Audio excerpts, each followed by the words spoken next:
The city of Columbus has opened up cooling shelters at several rec centers today and tomorrow because of this heat. But there are several city buildings that are struggling to keep cool, and that's because air conditioners just aren't working.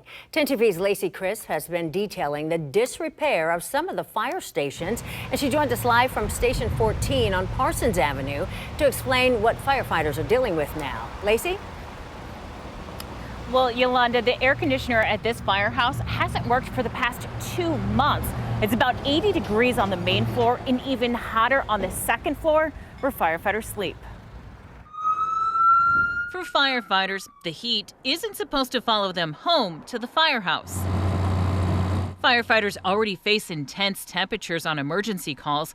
Returning from a hot fire to a hot firehouse can make it harder to cool down and recover before the next call. At least 7 Columbus fire stations, including the fire alarm office, are dealing with air conditioners not working. 2 others are being looked at.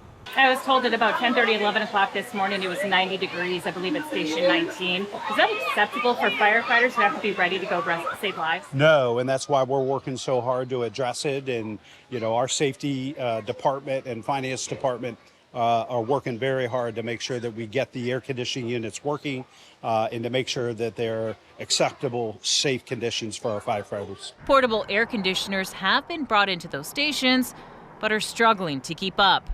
At Station 14 on Parsons, it was 77 degrees in the main area with the portable ACs running.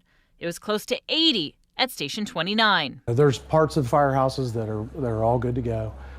So they can take it easy in those places and take time to cool off in those areas. We've provided the temporary units to provide some cooling relief in those affected areas. Firefighters at one station said after morning training today, they were too hot to eat lunch, which raises concerns about fatigue. What are you doing to rectify that? Working closely with facilities and safety to make sure that that is fixed and is addressed as quickly as possible. Obviously, with this longer stretch of extreme heat, it's put a lot of folks' air conditioning units and so forth, to the test. And so we're checking into those reports and getting teams activated to get them fixed and up and running as quickly as possible.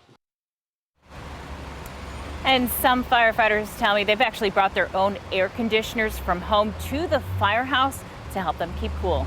Reporting live, Lacey Chris, 10 TV News.